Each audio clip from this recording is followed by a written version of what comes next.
Okay, today on the show, we have Cyrus Seraj with MG Group Chicago with Berkshire Hathaway Home Services. Let me tell you more about Cyrus. Now, Cyrus joined the MG Group. By the way, if you're a local Chicago person, that's the Mario Greco Group. You might know it by that name. But he joined the Mario Greco Group in 2016. He was born and raised in Chicago and the Northwest suburbs and spent most of his childhood alongside his father rehabbing apartment buildings and single family homes.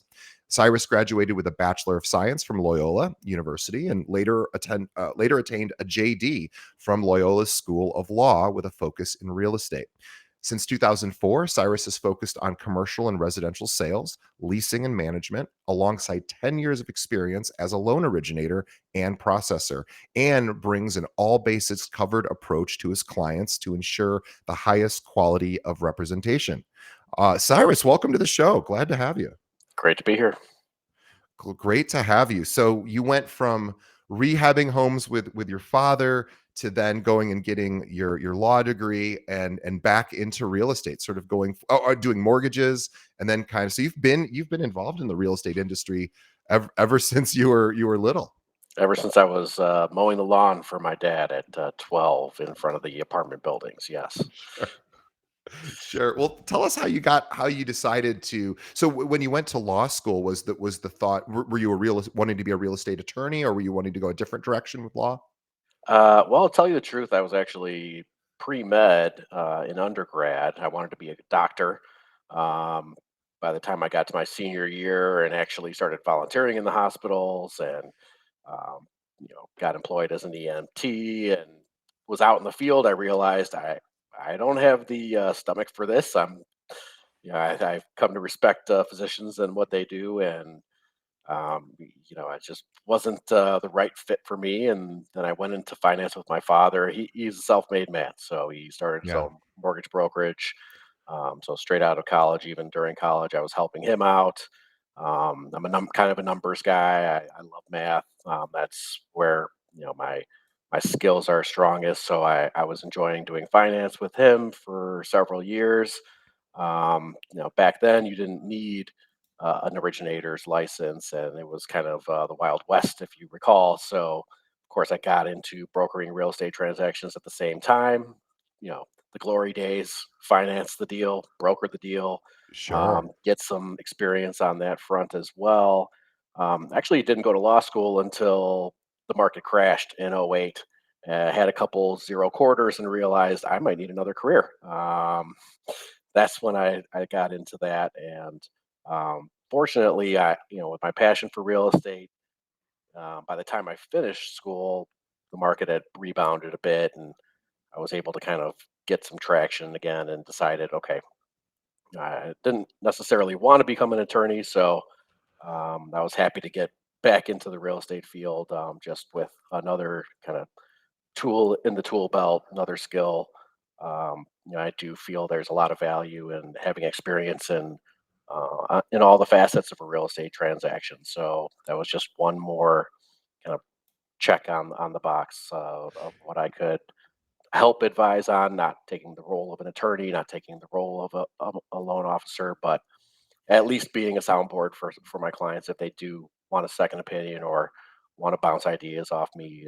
Is this does this at least sound right to you? Or um, you know, trusting in my referrals a little bit more, knowing that I have that background and some experience in those fields. Yeah, it's amazing. You really it's incredible to go just back to college for a second because I did the pre-med thing for one semester. And then I was like, oh, this is really, really a difficult track. And thankfully got out before I got into like organic and inorganic chemistry. And you made it all the way through those. And then we're like, nah, I'm good, which is amazing. And then the same thing with law and mortgages, like real estate just kept sort of bringing you back in. And I love that. And here you are now. I really want to chat with you because you have a kind of an interesting trajectory. I think we were talking about this. Well, we actually didn't talk about this ahead of time, but you'd sent this over and some information that we requested. And I thought this was particularly interesting because um, this idea of the one of the big questions that our audience is always asking when they write this in all the time to us, which is, hey, I'm an individual practitioner and I'm thinking about either starting a team or joining a team. And of course, there's depending on what their goals are and how long they've been in the business and where they're struggling, and all of those things would sort of help somebody make a better decision around that. But you've done both, and you've done it in a way that's, I think, kind of unique. So I'm really interested in digging into that a little bit. So if I understand correctly, the first 11 years of your career, you were solo practitioner. And then in the last 8 years, you joined the Mario Greco team, which again, Mario Greco group, I should say, rather, which is, by the way, here in Chicago, one of the preeminent groups, highly respected, great people. They've got an amazing team. They're one of the big boys here in Chicago. So I'm excited to learn what it was like on your own. And obviously, you were successful there, and then figuring out that, oh, I think I do want to be involved with a larger group. And I'm just curious on any advice you might have to people who are thinking about that. But let's start at the beginning. So you started out as an individual, independent agent. And then tell us how that process went, like as you were growing. And then at what point did you sort of say, I think it's time that I get some additional resources and support and think about joining a team? Sure. Yeah, started independent. I kind of went in the reverse direction that most people go. I think a Yeah, I lot was of gonna say, people yeah. in this day and age, they join a team because they feel it's necessary. They want the accelerated learning curve. They need to build a book, and need opportunities that a team leader can provide. And then mentality being, I hit a certain threshold, then I can go out on my own and you know retain more of my commission. Right. I mean, that's kind of the Sure. model, and a lot of brokerages are kind of built around that model, and you start getting recruited once you hit a certain threshold by those brokerages. Hey, keep 100% of your commissions. I Yeah. get 58 of those emails a day, and I'm sure we all do. We have one. I work at one of those firms, and that's what I do all day is send those kind of emails. So I appreciate that as well. Yeah. Yeah, it wasn't so much a voluntary thing. It was just, again, working with my father who had his Yeah. own business, and that's how I got into the game. Sure. So I didn't make that conscious decision. And I think back when I started in '04, there was teams the team model wasn't as prevalent anyway. So I it wasn't even something on my radar. I just figured, okay, you start with your sphere and you build off that. You've got friends, you've got family, and you just generate all you can. And I just kept hitting roadblocks that I think we all at some point have become accustomed to at this point. There's something to be said about working with family and friends. There's a certain divide of, um, I guess, trust, and perception. Now, do they perceive you as a friend or a professional? I think that is a major barrier in the way you advise people, and sometimes they may feel there's some bias to that. They may not actually take what you say as professional guidance and credible advice, as opposed to just talking more casually. And that was something that kind of hindered my progress. And then again, resourcefulness. I learned quickly that um, being able to be that all bases covered type of professional is really invaluable to retaining clients in the long term. That's something that I struggled with. I mean, one person can only be in front of in one place at one time on one call at any given moment. So I didn't, I was getting stretched too thin essentially, um, and it was just tough to service my clients the way they deserve to be serviced. And I could tell that they started to feel that um, I they weren't my only client, and that's what I tried to. That's where I wanted to evolve my practice into that type of feeling. That the best analogy I can give is everyone has two types of friends. The type of friend where you may lose touch for 2 years, and when you reconnect, it's like nothing.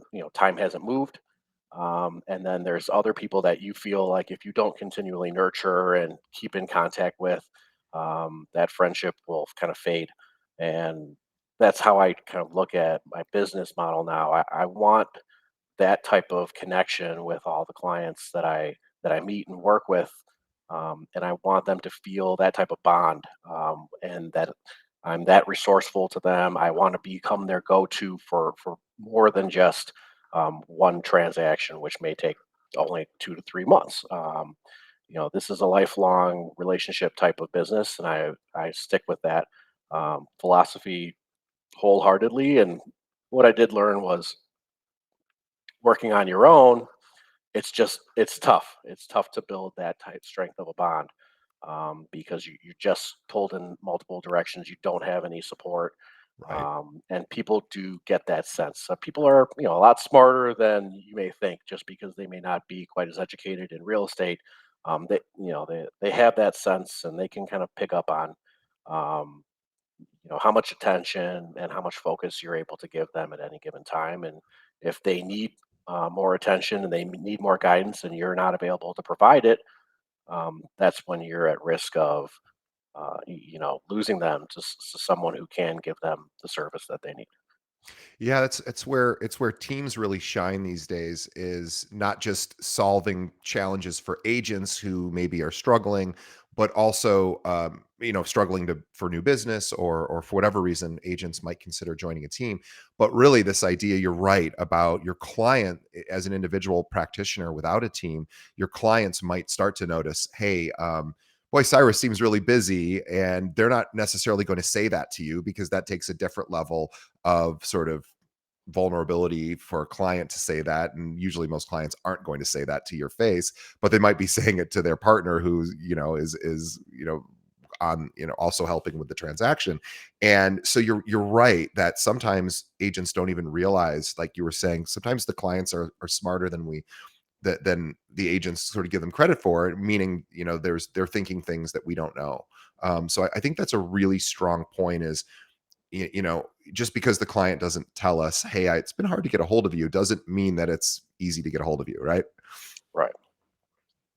Yeah. So you started looking for a team to help fill in some of those gaps, to get additional support. Obviously, maybe just sort of lighten the load of having to wear every single hat, which is of course what individual agents, depending on the firm they work at, hopefully the firm can help out with certain things. But ultimately, a lot of individual agents are doing most everything on their own, from all the document management to obviously all the marketing, and the customer service, and then of course servicing the client while they're going through the transaction. And all of those things can be, well, it's just one person can't be good at all of that stuff, right? Right. Yeah. I mean, you need a support system, and I think every individual broker will hit a certain threshold where they start feeling less efficient and able to take on new business. Um, every broker's different, every person's different. Um, we all have our strengths and weaknesses, and sometimes you do have to kind of make up for whatever your weaknesses are with the supporting roles that other people can provide and the resources that people can provide. And again, I think as we evolve into the future, your roles as an agent are expanding and changing, and we're not the same as people, and the expectations of our roles are much different than they were 10 years ago. It's funny, I was watching one of your previous podcasts, and it wasn't directly part of the conversation, but you had referenced somebody who 8 years ago made a comment in passing about how, well, 10 years from now there won't be any real estate agents. Hmm. There's no need for you guys. And I think you guys had a good laugh about how, hey, we're still here. Thank goodness. Um, but I mean, I always look for some type of truth in whatever people are saying, and to the point of, you know, the the role of an agent and the definition of an agent 10 years ago, I think has changed, with respect to, what type of value we can provide our clients and what the expectations are of how we are valuable to the people who we represent. And maybe 10 years ago, we were relied on to source properties and run comparables and give buyers and sellers, comparative market analysis and opinions of value. Whereas, we've really evolved into more of an advisory role today, where the information is out there. I don't think there's any client out there that's technologically savvy that needs us to source property for them or They've got identify, Zillow. they've got Zillow. Yeah, I mean, just anecdotally, I'm working with buyers. I set up 4 automated searches for them just because I'm wired to do so. They're from out of town. They came in last weekend. They sent me an email. They haven't been really utilizing my automated searches. They sent me an email with 20 Zillow links that said, Here's the list. We're scouting on our own. We don't need you for that." Whereas, when I started my career, clients did need me for that. I mean, we were providing different types of information, and now we're in a place where we have to be able to provide what today's clients need. And I think the group model is geared much more strongly towards that. With We need to give you know vendor referrals, we need resources at our disposal. We need they count on us for the trust element of being able to give them reliable inspectors, attorneys, contractors. These are things that they have a more difficult time vetting. When you work with a group and you've got a track record, you've got a high volume of sales, they know that you've done this repeatedly. I mean, I've worked with 5 or 6 different attorneys, over the course of the year instead of just my one go-to when I was a solo practitioner. I've worked with half a dozen to a dozen inspectors as opposed to my one go-to. You need to expand your resource base in order to really serve the client well, so that you can kind of pair them with um, the other facets of the transaction that they rely on us for things like that. And I think even after the fact of these transactions, you want to build that level and layer of trust with them, because that's kind of what I think creates the bond. Just having being their go-to for every element of owning that real estate, or selling real estate in the future. And I do think it's important that all the connections you can help them make are solid. Yeah. And that was one of the main reasons I went to a group, because I wanted um, their opinions, and I wanted to be able to feed off that, because the wrong referral can also cost you the client. I mean, we're all kind of interconnected at this point, and that's kind of the all bases covered element of things, where we all have to kind of support the client, and they need to develop trust with everybody they work with on all sides of the equation. And if we can get them there, I think we retain them for forever, because they can feel that, hey, I can trust him and his advice, and I know he's got the experience to guide me in the right directions whenever I need some help. I think that is such an important point, and I want to go back to this vendor list sort of concept. I'm going to kind of hyper focus on it for just a minute or two, because I think it's something that realtors can really lean into, especially now when you're right. They don't need you to source properties. They've got Redfin and Zillow and Trulia and a million other public facing websites that have already done the heavy lifting about home searches. Of course, agents still need to be involved in that, obviously. But you're right. Like the transaction itself might only be 2 or 3 months from start to finish, home buying or selling.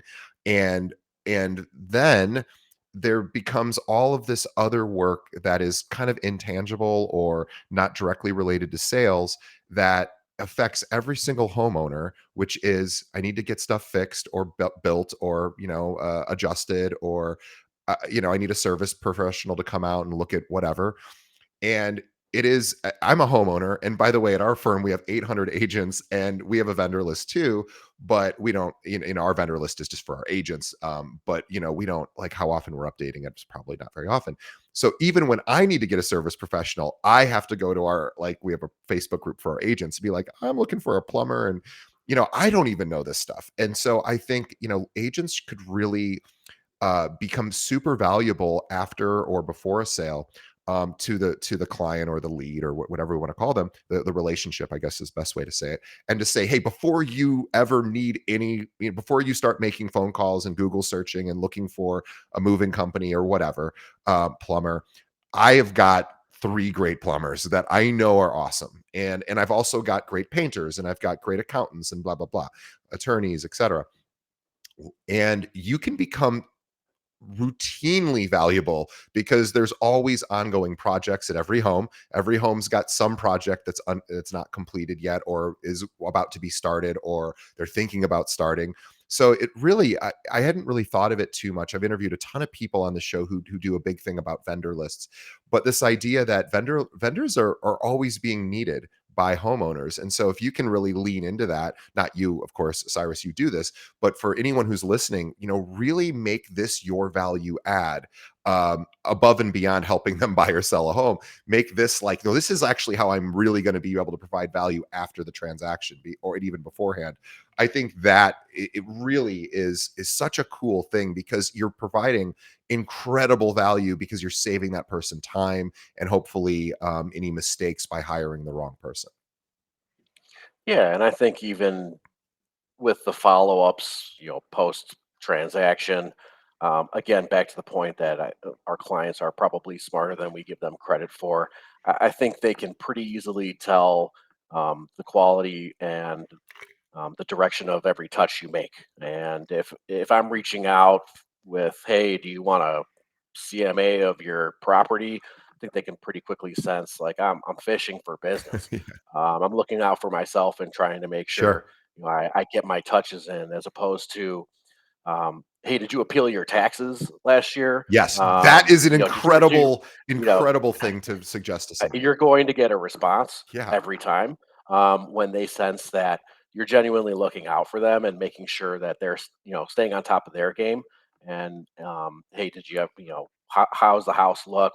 Do you need any repairs? Are you staying on top of schedule on schedule with maintenance? Those types of things, those types of touches, they really sustain the bond, yeah, and that's what I'm all about. I know a lot of today's um, you know model is geared towards. I know it's the Zillow lifestyle at this point, where people source and generate 90% of their business off something like that.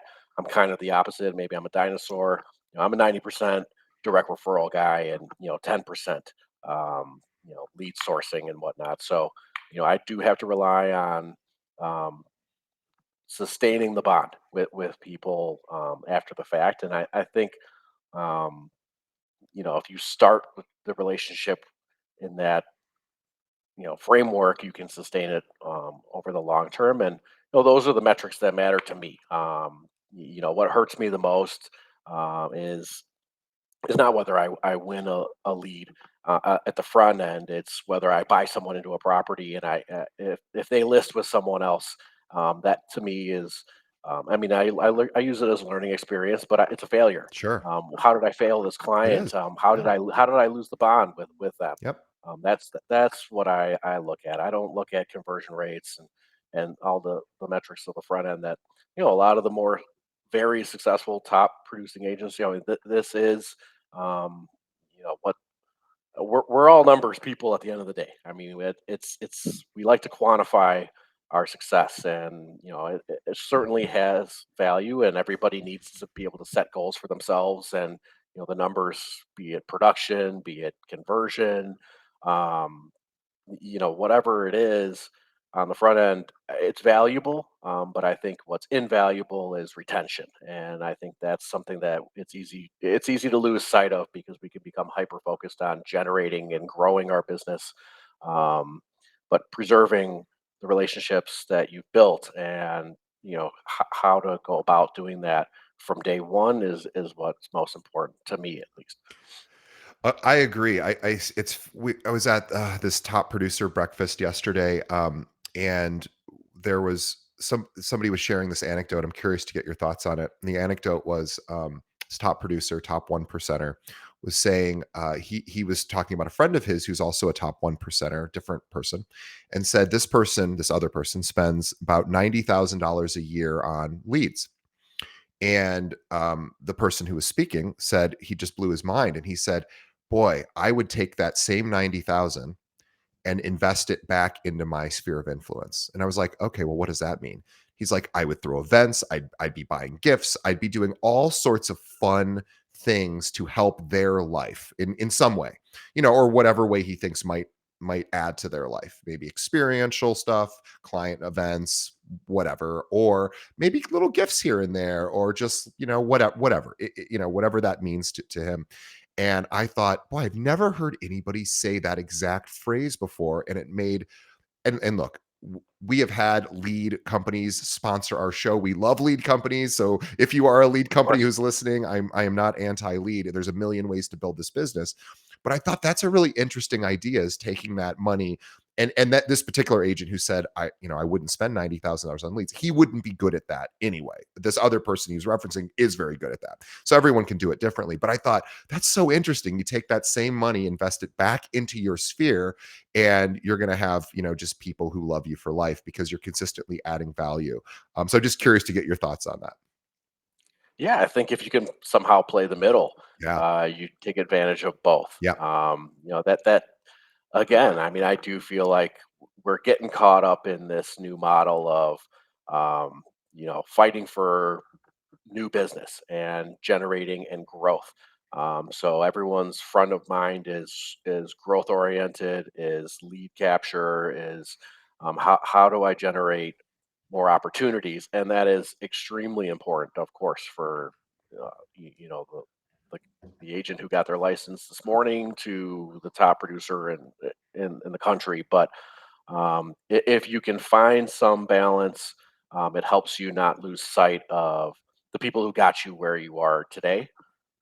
It's easy to pat yourself on the back, but it takes clients that stick with you, and it takes those people they need to be appreciated, they need to be remembered, and they need to feel like this is a lifelong relationship. That has to be Yeah. a high priority, and I would find a way to split it right down the middle. I Sure. think, yeah, of course, none of us are ever going to be content with where we're at. We always want more, and we want to grow and we want to improve, and not just our skill set, but our client base. I mean, that's what we do this for. We're all motivated, ambitious people. Otherwise, we wouldn't be in this field to begin with. But um, it is important. Not don't lose sight of what got you to where you're at right now.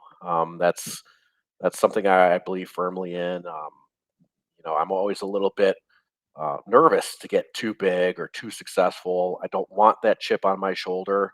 I don't want to feel like I, put myself in a position to peak, so to speak. I mean, that's something that I feel will cost me my edge. Yeah. Um, it's even kind of where I've positioned myself on this team. I don't know if you want to transition into something like that, but I I'm trying to create a model where I'm somewhere in the middle. I like being an example. I like being a role model to some newer agents, but I also want to be able to look up to other people as well. I want a mentor for the rest of my life. I don't care if I'm the top producing agent in this country. Who do I look up to? Right? I mean, I always want to grow. I always want to learn, improve my skill set, figure out new tricks of the trade.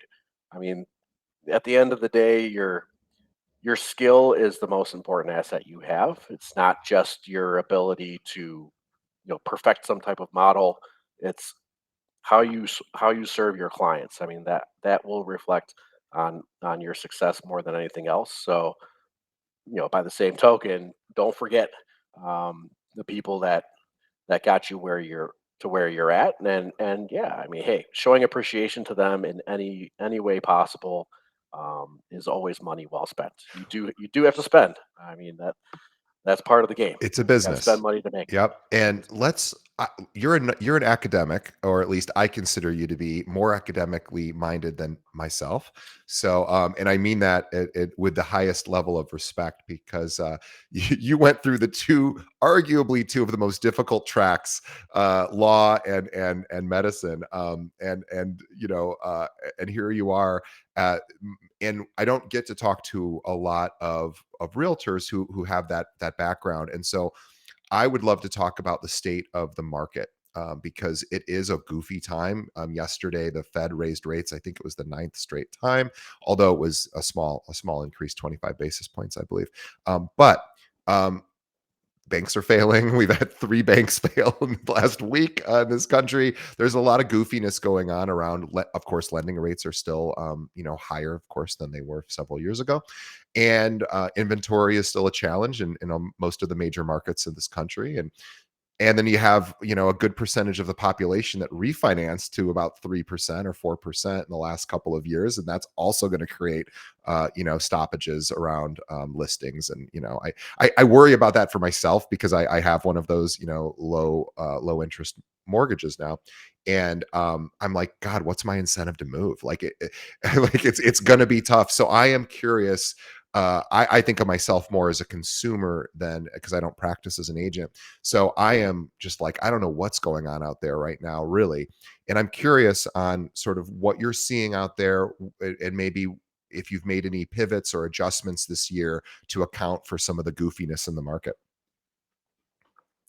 Yeah, I mean, the conversation's definitely shifting depending on who you're talking with. I think it's a little bit of an easier conversation with buyers this year. Uh, it's more of a balanced market. It's something I can kind of more confidently tell them. Yes, inventory is low, but a lot of buyers are spooked with the rates, and the demand is not nearly as intense as it was a year ago or 2 years ago when you could basically buy a house interest free almost Yeah, to the point where a car note right. um, type of rate. So yeah, and again, and I'm sure everyone's had these conversations with their mortgage brokers and whatnot. Hey, you date a rate, um, and it's I think it's become easier to discuss to keep a buyer centered. Talk more about look, rates are what they're going to do.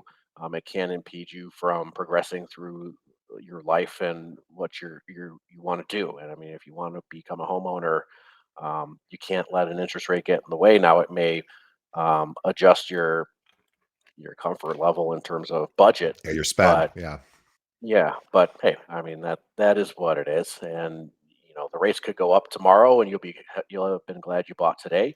And who pays a mortgage for 30 years? At some point, you're going to refi, and you'll be watching for opportunities to improve your payment and improve your rate. I mean, this is all a cyclical nature of real estate that everybody goes through over the course of their life. But on the sell side, yeah, I mean, I feel you there. It is a challenge. It does make me nervous. It is tough to overcome that primary objection. Well, I'm paying 2.5% now. Right. Why would I ever want to sell this? I've, I've got equity as well. So, I mean, we're not in that 2008 mode here where people are underwater, over leveraged. That's not happened Thank here. goodness. People are in a comfortable position, and they do feel like the market's still relatively in their favor because of the low inventory. But that's not to say that other factors may start coming into play. When we do have this level of uncertainty in the general macro market, um, other sectors get impacted, and people can find themselves accumulating other revolving debt, or there's a lot of job insecurity that's come into the fold now, especially in tech. Oh, brutal, So I mean, brutal quarter for tech this year. It's been. I just talked to a tech recruiter yesterday, and she's like, she works at Oracle, and Oracle's had all sorts of layoffs as well, which I didn't realize. But yeah, I mean, there's tremendous job insecurity right now, particularly in that sector. yeah, and what I tend to tell sellers is, you know, there there are leaks in this boat. It may not feel like it to you because we're talking real estate right now, and you may have accumulated some equity. You're paying a great rate, but um, if part of your plan was to trade up from this condo to this single family home, let's get it on the market. Don't let interest rates stand in the way because again, there's a cyclical nature to that, and there's no guarantee you won't be paying 12% when you truly can't manage the space that you're living in, and you're just bursting at the seams. And you don't want to wait for some of these leaks to get exposed and a higher number of sellers that feel, compelled to list their property or sell their property by force. At that point, the market starts turning against you, and now you're in an oversupplied market trying to sell your property. Just because you have leverage today and you feel like you're in a good position, these work in cycles.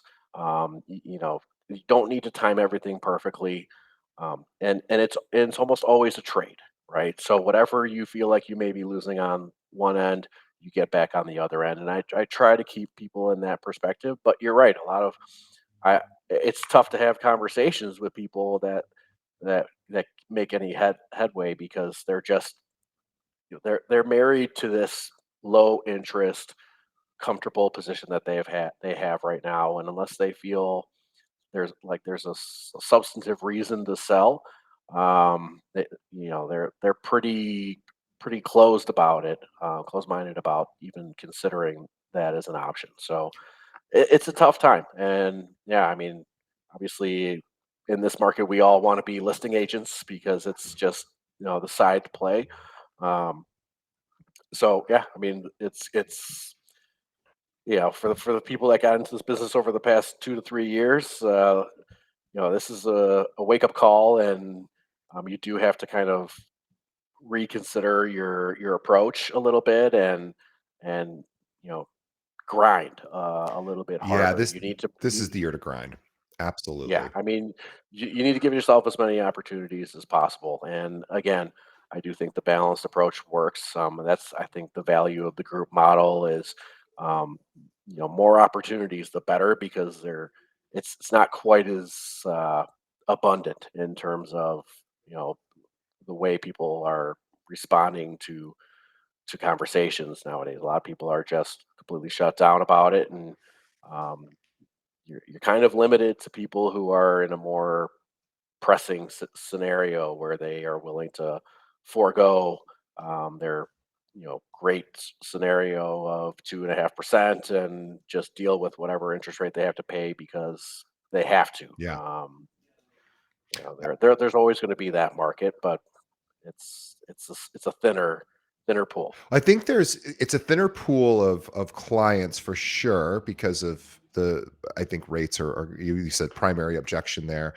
And I also think it's an opportunity for agents like yourself and our listeners to really consider to realize a couple of things that when the market thins, which it is right now to some degree, although it is improving, we've been seeing increased activity.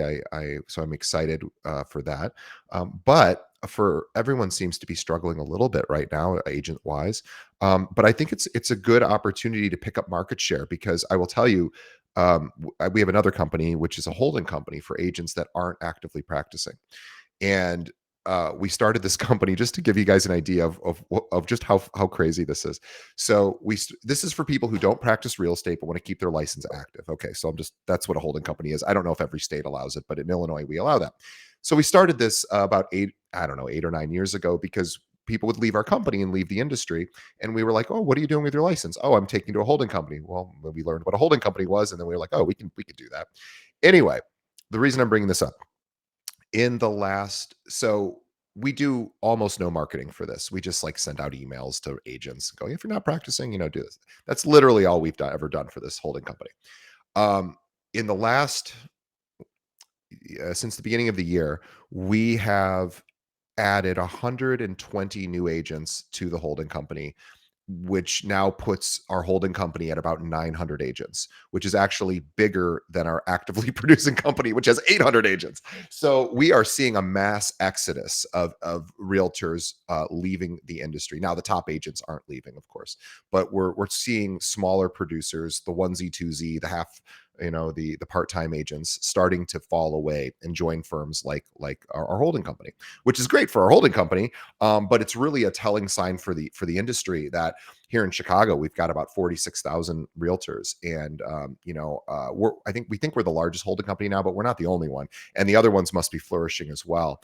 And so that being said, it's a great time to pick up market share, and I think it's a great time for realtors like yourself, Cyrus. You obviously are doing this. You just answered the question about, what do you do in a low interest rate environment? What do you say to people who are stuck in these rates and are feeling like kind of almost hamstrung? Like I maybe I'd like to move, but I don't want to double my rate.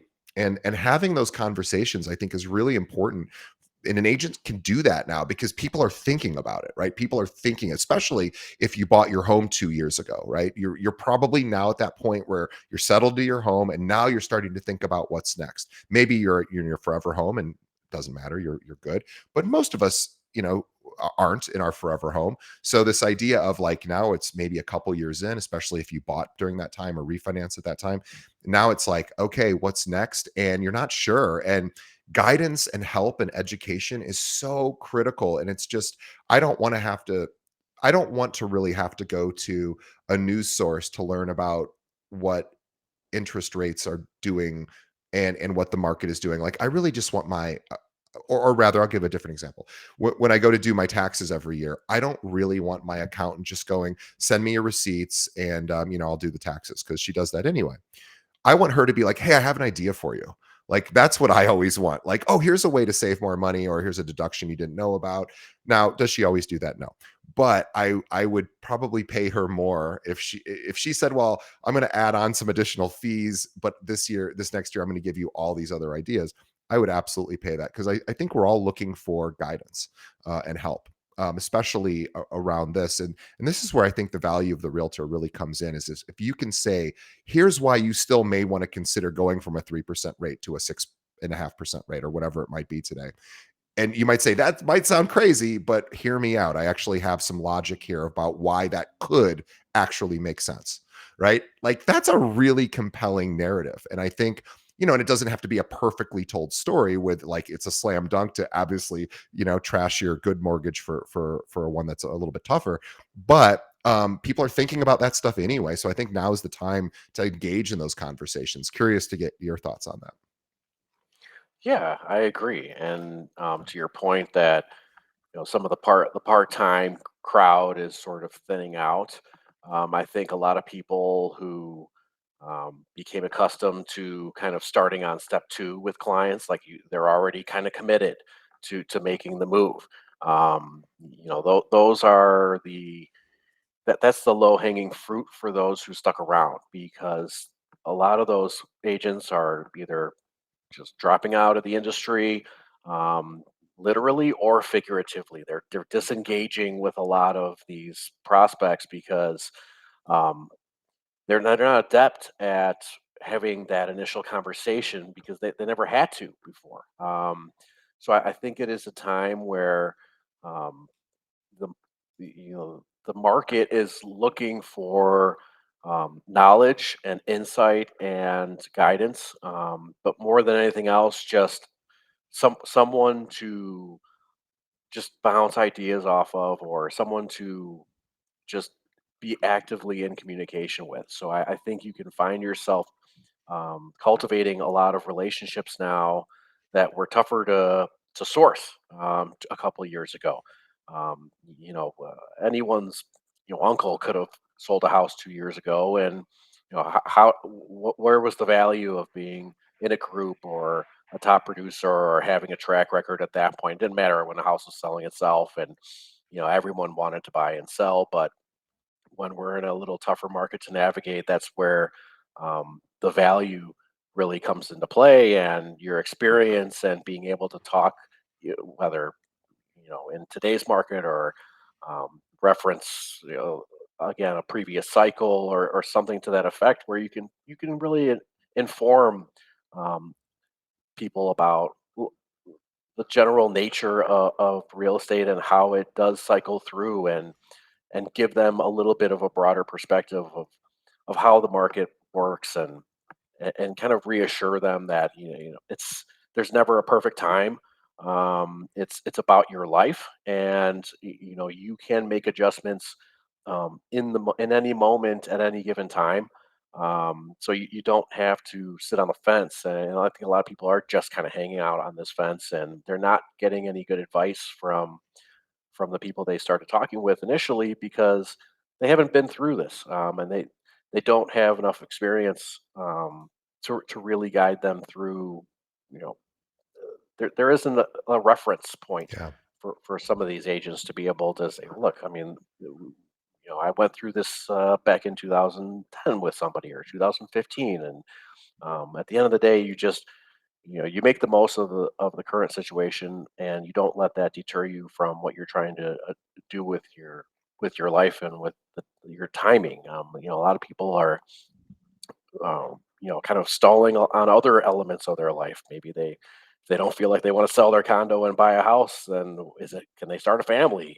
Are they postponing getting married? I mean, everything kind of ties into each other in terms of people's natural progression through life. So I do think it's valuable. We become more valuable um, by just being someone that can even listen Yeah. more than anything else.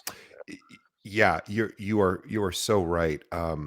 I have just one this idea of listening is important because I think especially when it's outside of the sale, right? So like outside of the sales transaction cycle, how can you still be a listener a year after the home was sold or bought, right? And and that's really a really important skill because if your client knows every year or however often you might reach out to people that you've previously worked with, um, if every year they know, oh, my guy checks in on me, or my woman, or whoever, right? My agent checks in on me and makes sure that everything's okay, make sure that I'm doing okay, and then if I want an updated sort of here's what my home is worth, I can go to my agent. They can figure that out for me. If I need a plumber, if I need to know what's going on with this Fed rate increase, I can call my agent.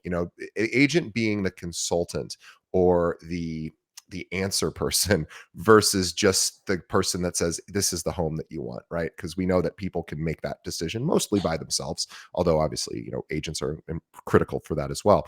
But I have one question for you, and I always love I just started wanting to do this in more recent episodes because we want to humanize all of you're a top producer, you're a superstar, you work on a superstar team. um, what's a mistake that you've made with a client or in your business that you wish you hadn't, or a mistake that something that you can share so that we can bring you down to our reality of imperfection? But tell us something that you did that was a mistake. Oh man, I mean, where do I even begin? I Everything I've done well has been the result of about a dozen things I've done poorly. So Yeah. um, I think just trying to be someone I'm not, or trying to be an expert in something I'm not, that's kind of come back to bite me quite a handful of times.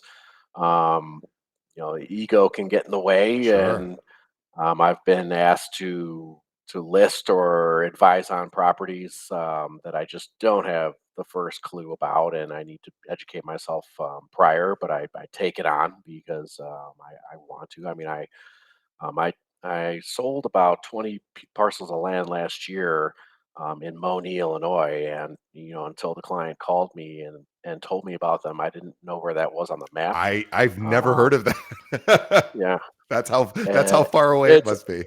it's pretty far away, and I it took me about 2.5 years to sell it because it took me about a year and a half to figure out what I was selling in the process. So I did kind of make an ass out of myself on that. Fortunately, some of the parcels were $10,000 a piece, and the client was very patient with me. But yeah, I've been getting calls from hog farmers about cattle capacity or pole barns and whatnot.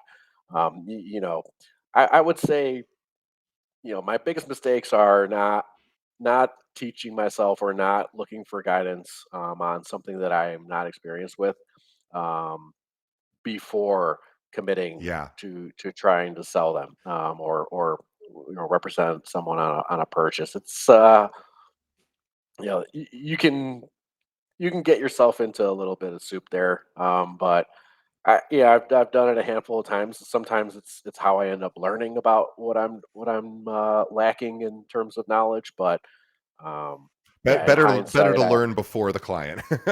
in hindsight, I would probably want to work with someone experienced first before I jump in the pool with a client. So back to the serve your clients well principle.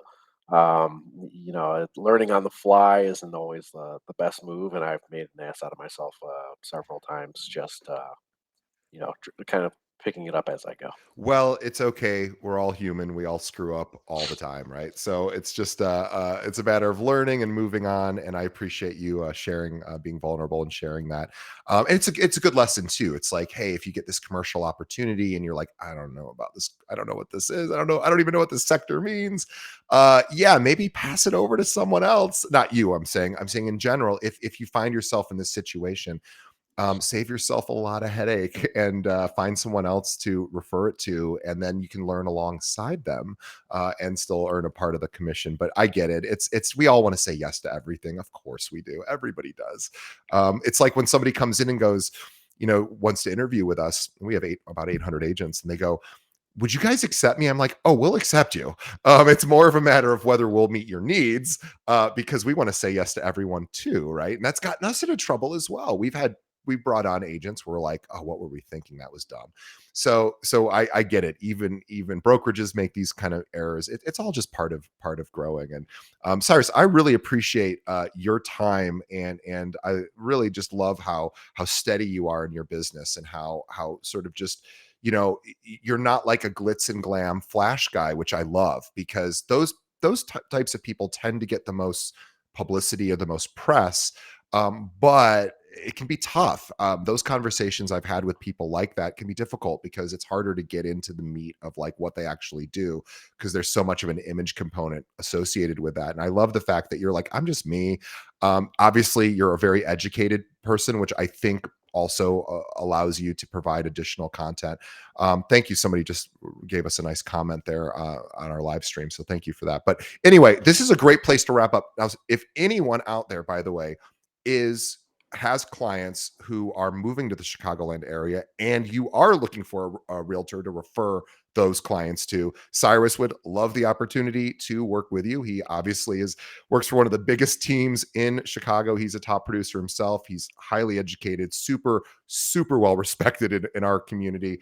Cyrus, if there is another agent, and by the way, and I don't know if I'm speaking for Cyrus, so Cyrus, correct me if I am wrong, but if you are also thinking about maybe joining a team and want to talk to Cyrus about that journey, maybe consider joining the group he's with, which is an awesome group, by the way, Mario Greco group.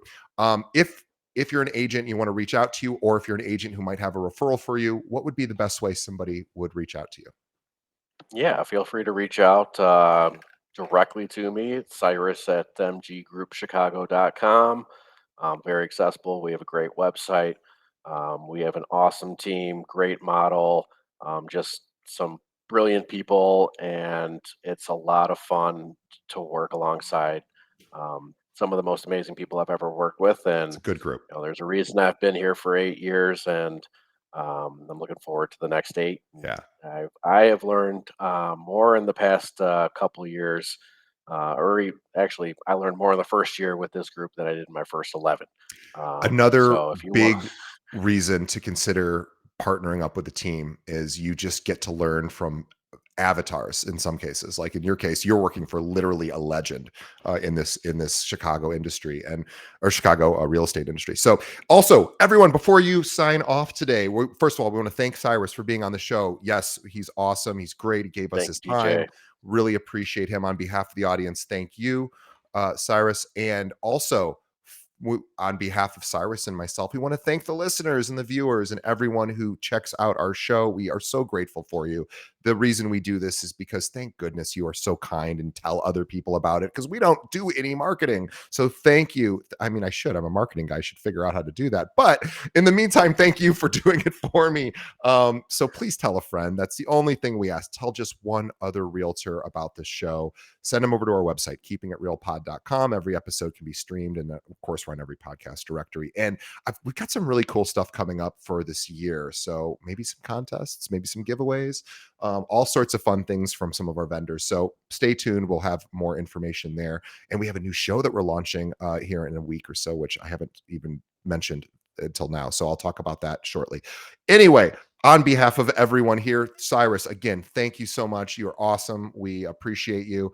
And again, if you're an agent, you want to refer any business to Cyrus, he would love to chat with you. So reach out to him. And if you're a buyer or seller and you're in the Chicagoland area, reach out to Cyrus as well. You know, we may have some non-realtors listening who want to learn about top realtors. And of course, Cyrus is. So reach out to him, and he's a great guy and just super kind and super smart as well. All right, Cyrus, thank you so much. And we will see everybody on the next episode.